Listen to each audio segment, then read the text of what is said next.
Alright, let's go. Number 10. Silphium.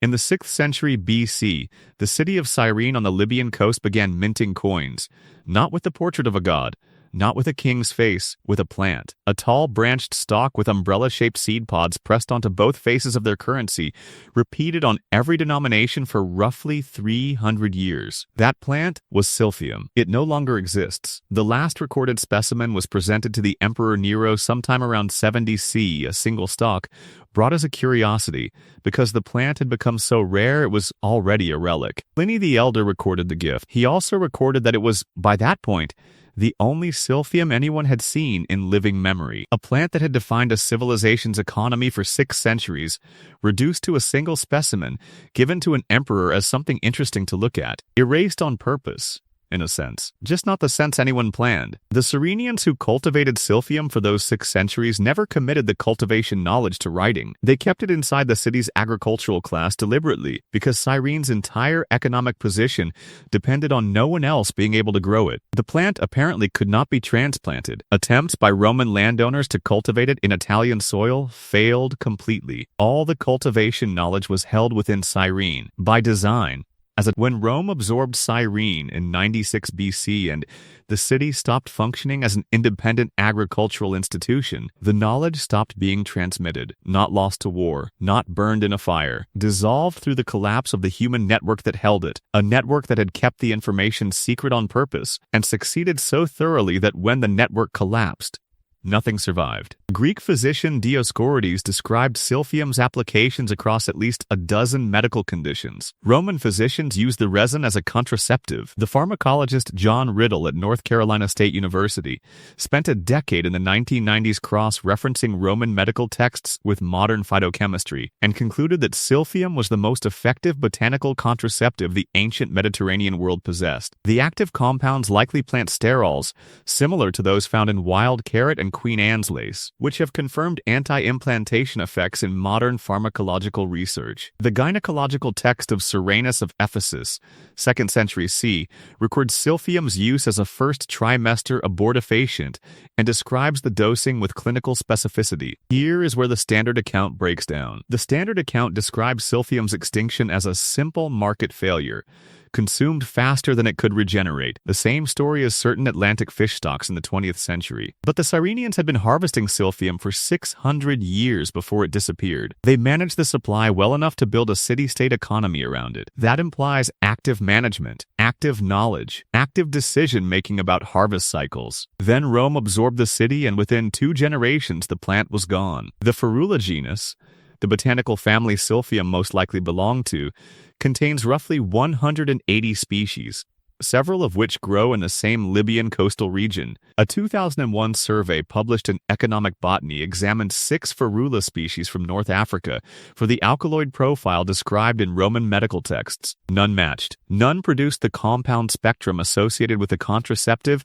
and abortifacient effects Dioscorides and Cyrenus described. The closest relative by geographic distribution, Ferula, shows only trace activity in the relevant pathways. The heart symbol, the shape recognized universally as, may be a botanical diagram of the Silphium seed pod. The shape that appears on Cyrenian coins matches the silhouette of the pod precisely, and scholars including John Riddle have argued that the symbol entered visual culture as a medical shorthand for a contraceptive plant before losing its original meaning entirely. If that is correct, then the most reproduced symbol in Western visual culture is the last surviving image of a lost pharmaceutical compound. The knowledge of how to grow it went first. The plant followed. Nothing else was needed. Number 9. Nepenthe. Book 4 of Homer's Odyssey contains a scene set in the palace of Menelaus at Sparta. Telemachus has arrived to ask about his missing father. The gathering is heavy with grief. Menelaus weeps. His guests weep. Helen dissolves something into the wine. Homer's description is specific enough to function as a pharmacological profile. The substance banished all sorrow and anger.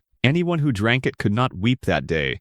Not if they watched their father and mother die before them, not if their brother was cut down in front of their eyes. The language of the Odyssey is unambiguous on this point, not poetic exaggeration. A clinical description of effect. Homer calls it Nepenthe, from the Greek Nepenthes, roughly meaning that which chases away. He records that Helen obtained it in Egypt, given to her by a woman named Polydamna, wife of Thon, from a country where the women were skilled in producing such compounds. 28 centuries of scholarship have failed to identify it. Diodorus Siculus, writing in the 1st century BC, repeated the Egyptian origin. Classical scholars early and consistently proposed opium as the candidate. Egypt produced substantial quantities of papaver somniferum, and trade routes between Egypt and the Aegean are documented from the Bronze Age. But opium does not match Homer's description in its critical features. Opium induces sedation and dulled pain with progressive impairment. It does not produce the specific emotional blunting Homer describes, the inability to grieve even in immediate proximity to grief, while the drinkers maintain coherent, multi-hour conversation. Those two effects together are pharmacologically incompatible with the opioid mechanism. Cannabis was proposed by the botanist John Gerard in the 16th century. Cannabis does not suppress grief specifically. It produces dissociative effects inconsistent with the continued lucid engagement Homer describes. The classicist Emily Vermeulen, in her 1979 study Greece in the Bronze Age, cross-referenced Nepenthe's described effects against every psychoactive compound documented in Mediterranean archaeological contexts, and found she concluded that Homer was describing something real from a pharmacological tradition that the Greek textual record did not preserve. In 2018, a systematic review in the Journal of Psychoactive Drugs by Konstantinos Triantafylio examined 31 candidate species and compound combinations against the Homeric description and found 0 conclusive identifications. The closest candidate, a combination of blue lotus extract with a specific concentration of Egyptian opium, produced pharmacological overlap with approximately 60% of Homer's described effects. The remaining 40, the precise, grief-specific emotional blunting, without sedation, without impairment of speech or reason, matches no known plant compound in any combination tested. 3 possibilities emerge from the literature. The plant went extinct between the Bronze Age and the Classical period, which is not impossible. Several Aegean plant species documented in Linear B tablets cannot be identified with surviving flora. The description refers to a multi-component mixture whose carrier plant is no longer identifiable. Or Homer was transmitting an accurate description of something real that has not yet been characterized. Whatever Nepenthe was, Helen administered it as a physician administers a sedative, deliberately, with knowledge of its effect and its dose. The women of Egyptian Thebes, according to Diodorus, were known for exactly this kind of pharmaceutical knowledge. Egypt's medical papyri, the Ebers Papyrus, the Hearst Papyrus, document pharmacological knowledge that exceeded Greek practice in several areas. Whatever compound those women possessed that produced grief-specific blunting without sedation, its preparation was not in the texts that survive. Homer described it precisely enough that scholars have argued about it for 28 centuries. Whatever it was, it worked. Number 8. Soma. The Rig Veda is one of the oldest surviving religious texts in human history. Composed in oral tradition between approximately 1500 and 1200 BC and committed to writing in the 2nd century CE, it contains 1,028 hymns across 10 books. Its 9th book is the Soma Mandala, 114 hymns, all dedicated to a single substance. The hymns describe Soma as producing divine visions, superhuman vitality, and a state the text calls immortality, not the avoidance of death, but a temporary dissolution of the boundary between human and divine consciousness. We have drunk Soma, reads one hymn. We have become immortal, we have gone to the light, we have found the gods. The Sanskrit is unambiguous. 114 hymns are not metaphor. No one knows what the plant was. In 1968, the American mycologist R. Gordon Wasson published Soma, Divine Mushroom of Immortality. 400 pages cross-referenced against Sanskrit, Avestan, and 7 other languages built on decades of ethnomycological fieldwork. His candidate, Amanita muscaria, the fly agaric mushroom, the red-capped mushroom depicted in Siberian shamanic contexts and associated with ritual intoxication across northern Eurasia. The book is a serious work of scholarship. It is also incorrect. Amanita muscaria produces ibotenic acid and muscimol, compounds that produce confusion, physical sedation, and in higher doses, nausea and delirium. The Rig Veda never describes confusion. None of the 114 hymns are consistent with a state of physical sedation. David Flattery and Martin Schwartz, in their 1989 monograph Haoma and Harmaline, proposed ephedra sinica, a stimulant plant whose active compound, ephedrine, produces elevated heart rate, increased alertness, and enhanced physical capacity. Ephedra fits the description of soma in some of the agricultural hymns, where the plant is described as growing in the mountains and being pressed. It fits the description of the ritual preparation method. It does not produce visions. The Rigveda's descriptions of divine encounter, "We have gone to the light, we have found the gods," are not the effects of a stimulant. Ephedra does not take its users anywhere except more awake. A 2003 analysis in economic botany by Scott Hajicek-Doberstein proposed Paganum harmala, Syrian rue, a plant containing beta-carboline alkaloids, harmine and harmaline, that produce genuine visionary states at sufficient doses. The botanical range fits the Vedic geography. The pharmacological profile is consistent with the experiential descriptions in the hymns, but the preparation described in the Rig Veda, pressed between stones, strained through wool filters, drunk fresh, mixed with milk and clarified butter, does not match the traditional preparation of Paganum harmala, which requires fermentation to activate the relevant alkaloids. The ritual context as described in the Soma Mandala does not include fermentation. Each candidate fails on at least one critical point. Each analysis produces a different failure. The compound whose description generated 114 hymns has not been identified to the satisfaction of any cross-disciplinary standard. The Vedic priestly class, the Brahmins who maintained the ritual tradition, knew which plant it was. When the Vedic tradition was absorbed into classical Hinduism and the original priestly functions were redistributed, the specific botanical knowledge was not transmitted to the new structure. Later Vedic texts describe searching for soma, not recovering the original. Substituting? They already knew it was gone. Whatever produced the experience that generated 114 hymns, that specific plant, that specific preparation, has not been recovered in 32 centuries of searching. Number 7. Kykion, the sanctuary of Demeter at Eleusis, 14 miles west of Athens, was active for approximately 2,000 years, from roughly 1600 BC to 396 C, when Alaric's Visigoths destroyed the site. At the ritual's height, approximately 3,000 initiates per year made the processional journey from Athens. Over the sanctuary's full operational life, that adds to something approaching 2 million people. Every one of them drank kykion. The recipe, water, grain, and mint, according to the Homeric hymn to Demeter, was protected by an oath of silence enforced by death. The orator Andocides was prosecuted for violating it in 415 BC. Alcibiades was exiled partly on charges of simulating the ritual in private.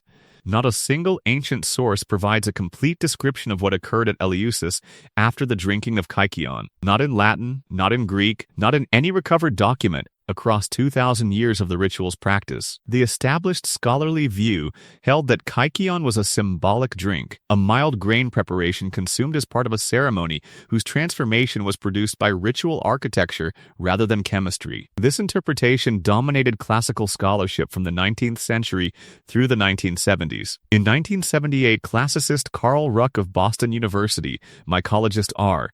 Gordon Wasson, and Albert Hofmann, the Swiss chemist who synthesized LSD in 1943 and published a meticulous clinical account of its effects, co-authored The Road to Eleusis, Unveiling the Secret of the Mysteries. Their central proposal, kykion, was an ergotized preparation. The grain in the drink was contaminated with Claviceps purpurea, a fungal parasite that colonizes barley and wheat and produces ergotamine, the precursor molecule from which Hofmann had synthesized his compound 40 years earlier. A preparation of ergotized grain, processed correctly to suppress the vasoconstricting compounds while preserving the psychoactive alkaloids, would produce effects pharmacologically consistent with what classical initiates described. Cicero was an Eleusinian initiate. He wrote in De Legibus that the mysteries had taught him not only how to live with joy, but also to die with better hope. Plato was an initiate. The description of anamnesis in the Phaedrus, the sudden recognition of something the soul always knew, has been read by Ruck and his colleagues as a description of the entheogenic state. Marcus Aurelius was an initiate. Sophocles wrote about the Eleusinian experience in terms that classical scholars have struggled to explain as responses to a ceremonial grain drink. In 2019, a study published in the journal Geoarchaeology by Francesco Nigro and colleagues at the Instituto de Arqueologia de Merida reported the chemical identification of ergot alkaloids in a ceramic vessel from Mas Castellar de Pons in northeastern Spain, dated to approximately 750 BC, containing residue consistent with a kykeon-type preparation. The identification was made through liquid chromatography, mass spectrometry analysis of the vessel's interior residue, not supposition. Chemical confirmation from excavated material, predating the Eleusinian Mysteries classical period by several centuries, and suggesting that ergotized grain preparations were widespread in Mediterranean ritual contexts long before Athens codified the practice. The sanctuary at Eleusis was destroyed in 396 C. The last initiated priests died with the tradition. The specific preparation sequence, which strain of ergot, which processing method, which dosing was sufficient to produce the state and insufficient to produce convulsions, is gone. The recipe was protected by death penalty for 2,000 years. 2 million people experienced what it produced. None of them wrote it down. They were not allowed to. Number 6. Mithridatium. Mithridates VI Eupator became king of Pontus at approximately age 12, the year his father was poisoned. Pharnaces I of Pontus died in 170 BC. His successor, the historical record suggests the queen was involved, used poison to accelerate the transition. Mithridates, the designated heir, watched his father die of a compound someone had obtained and administered deliberately, and spent the next half-century making certain that method could not be used against him. He began ingesting toxic compounds in sublethal doses. He increased concentrations systematically. He tested substances on prisoners held at the court of Pontus. He kept records of what worked and what killed. Over decades, he developed a polyvalent antidote, a compound of 54 ingredients, taken in small daily doses, a practice maintained for the last 30 years of his reign. In 63 BC, cornered in the citadel of Pandacapaeum on the Crimean coast after his final defeat by Pompey, Mithridates VI decided he had his daughters killed first. Then he took poison. He survived. 3 decades of daily Mithridatium had conditioned his physiology so thoroughly that the lethal dose produced no discernible effect. He reportedly summoned a Gallic officer serving in his household guard, a man named Batuitus, and asked to be run through with a sword. Batuitus obliged. Appian, Cassius Dio, and Justin all record this outcome. They differ on minor details and agree on the central fact: the man could not poison himself. Modern toxicologists who have examined the surviving formula fragments recorded by Pliny the Elder, Celsus, and Galen, and versions they explicitly acknowledged were reconstructions from Roman sources, have confirmed that several components show genuine pharmacological cross-tolerance activity. Galbanum, a resin from Ferula galbaniflua, exhibits chelation properties against heavy metal compounds. The combination of opium and mandrake builds tolerance to cholinergic toxins. Dried viper flesh contains antigens that generate partial cross-immunity to viper venom, the same biological principle used in modern antivenom production. The formula was not pseudoscience. It worked on the mechanisms it targeted. Here is where the standard explanation breaks down. The surviving formula does not reproduce the documented outcome. Pliny and Galen both state that their versions are reconstructions from Roman copies of Pontic originals. The actual records, the working documents of Mithridates' self-experimentation with specific dosing sequences, preparation protocols, concentration thresholds, and the systematic elimination of compounds that proved ineffective, were among the documents captured when Pompey sacked the court of Pontus in 63 BC. Pompey commissioned their translation into Latin. Those originals were subsequently destroyed. The Latin translations were later destroyed in the Library of Alexandria. What reached the medieval period was a reconstruction by Galen working from a Roman copy of a translation of documents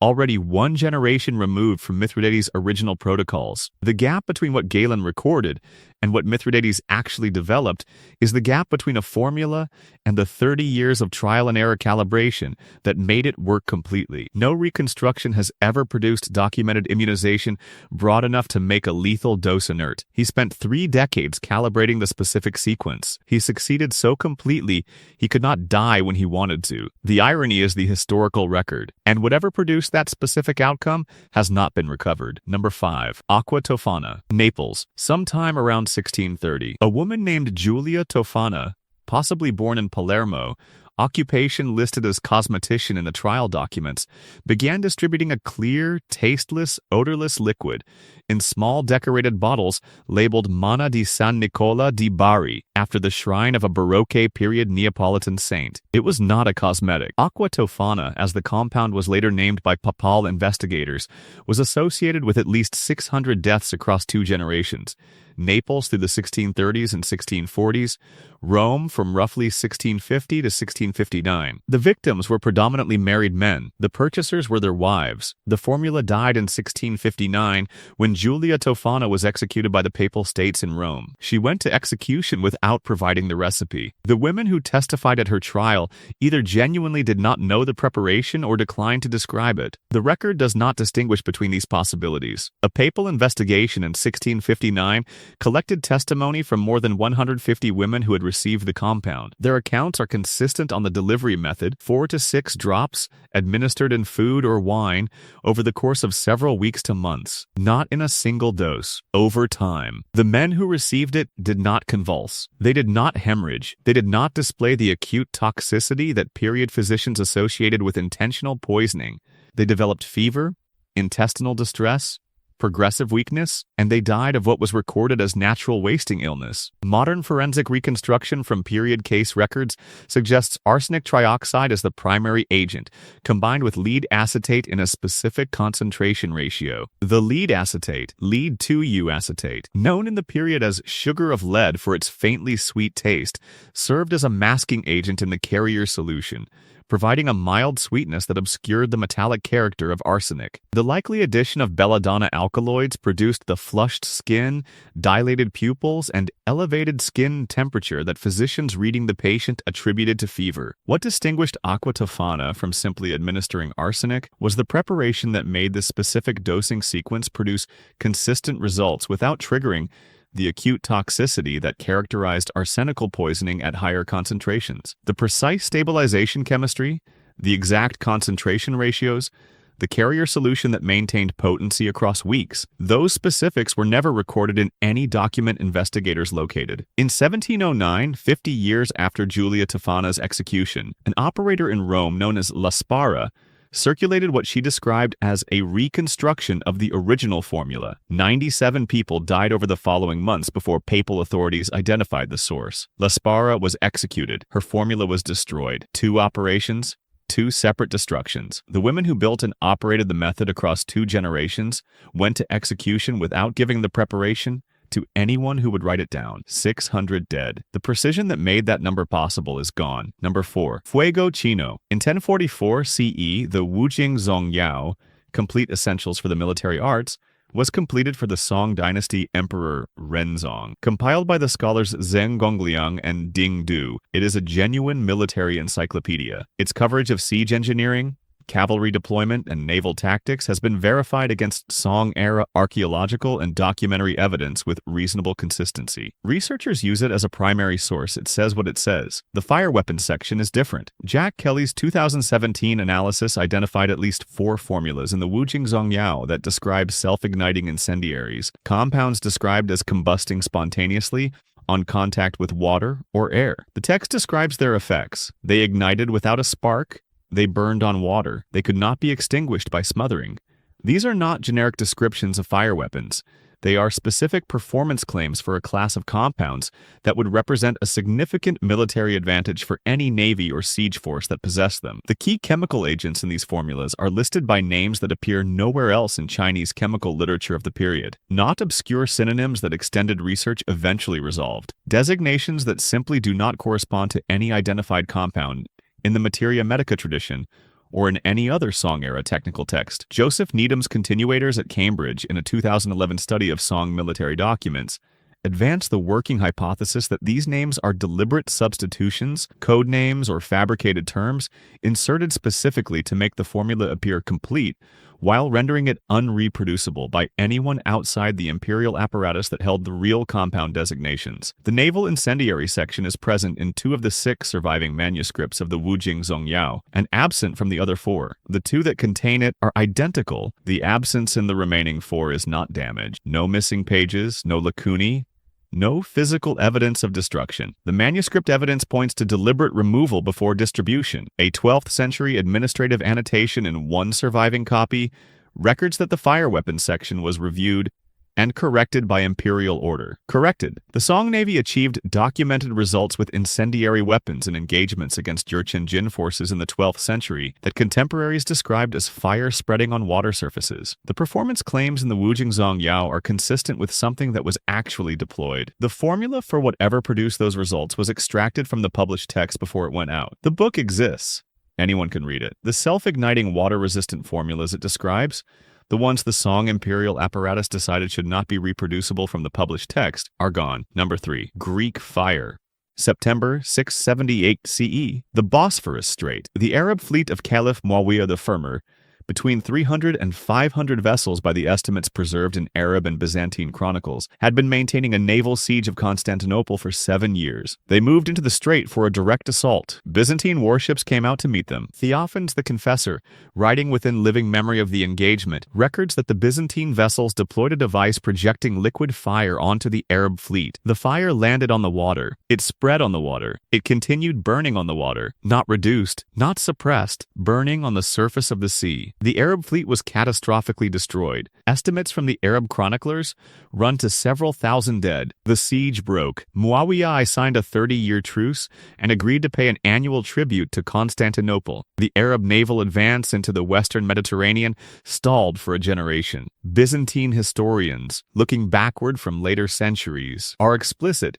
Greek fire was why the empire survived the 7th century. The formula has never been authenticated. Greek fire, hygron fire, liquid fire, was developed, according to Byzantine sources, by Kallinikos of Heliopolis, an architect and engineer who reportedly fled from Syria to Constantinople in 672 CE, carrying a naval incendiary formula he had developed. The imperial family absorbed the knowledge into the highest level of state secrecy. Anna Kamina, writing in the 12th century, records that the formula was transmitted exclusively within the family of Kallinikos, that its export was punishable by death, and that the Byzantine emperors considered it their most strategically irreplaceable asset. 5 centuries after the formula's first deployment, Anna Kamina was still describing it in the present tense as a functioning weapon. Her description of its properties: it burned on the sea surface, it could be directed through siphon pipes mounted on the ship's prow, and it could only be extinguished with sand, strong vinegar, or urine. The vinegar and urine detail matters pharmacologically, acids and nitrogen-rich compounds capable of interrupting specific oxidation reactions. That specificity suggests the description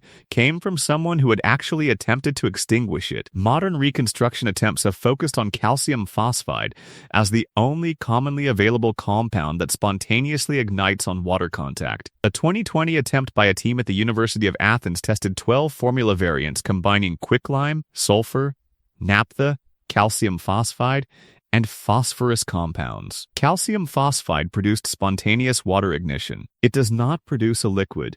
It does not produce the flowing, adhesive, clinging behavior that Byzantine sources describe with consistent specificity across 500 years of accounts, from Theophanes in the 7th century through Anna Kamina in the 12th. John Halden of Princeton, whose 2006 monograph remains the most systematic modern analysis, concluded that the compound almost certainly incorporated an oxidizer already within the mixture, a substance that made combustion self-sustaining without requiring atmospheric oxygen, analogous in principle to thermite-based compounds. But thermite is a powder and solid-state reaction. Greek fire flowed through pipes and adhered to surfaces, which requires a liquid.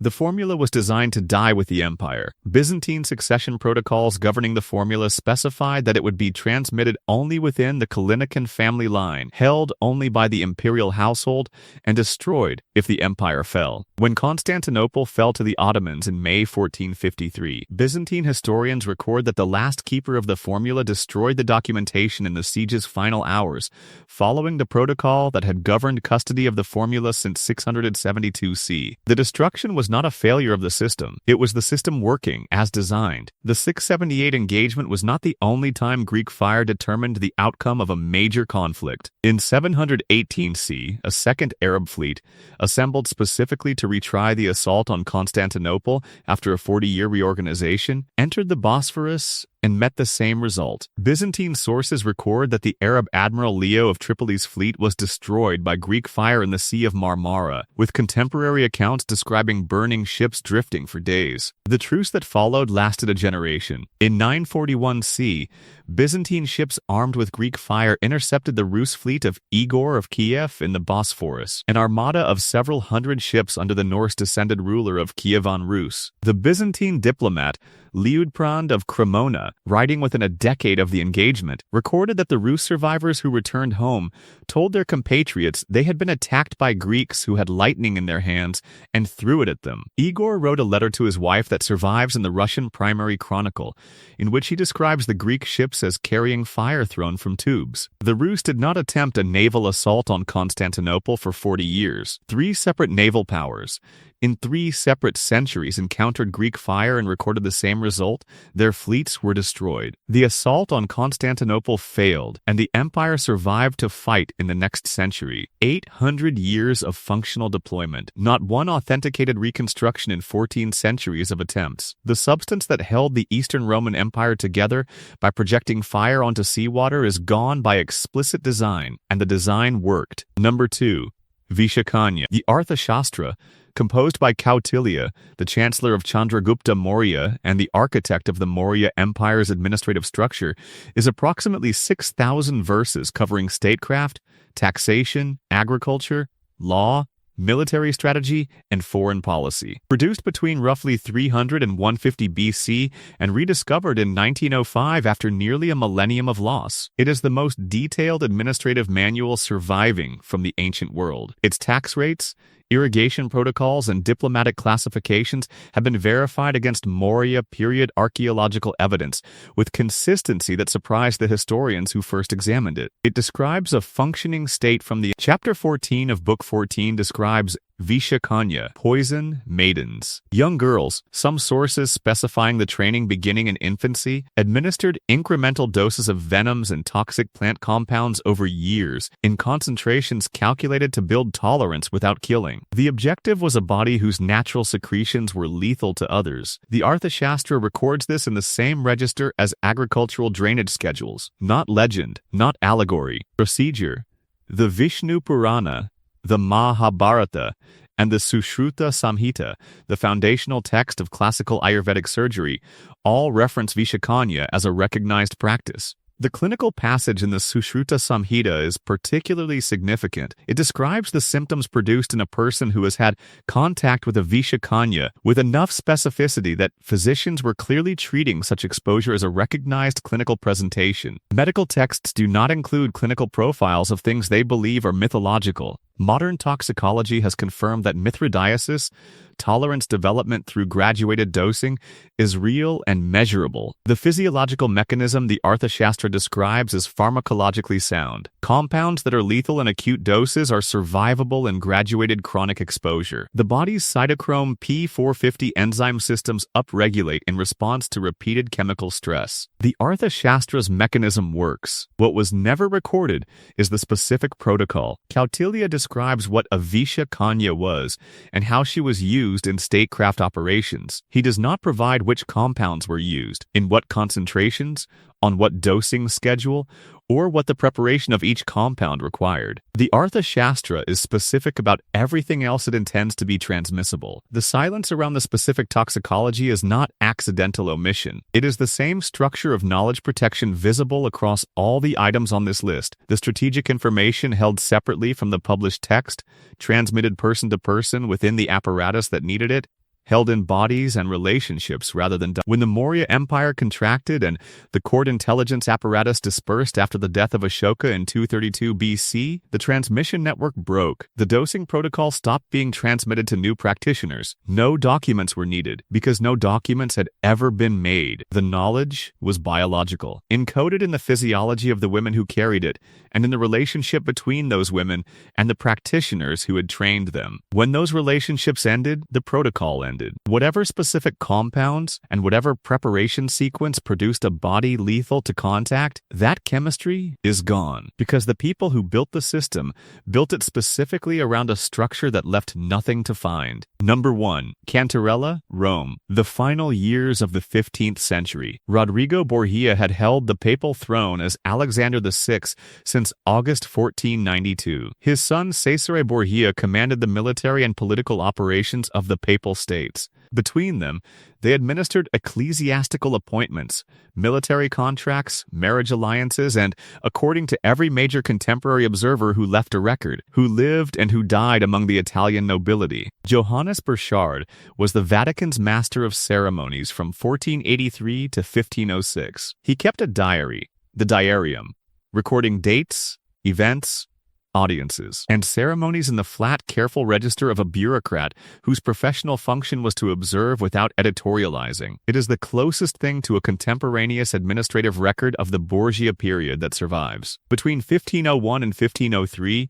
the Diarium records the deaths of 4 cardinals: Cardinal Giovanni Lopez, 1503, Cardinal Giambattista Orsini, 1503. Cardinal Michele, 1503. All had dined or met with Cesare Borgia in the preceding months, all attributed to illness. Cardinal Adriano Castellesi survived the same dinner that killed Alexander VI's physician.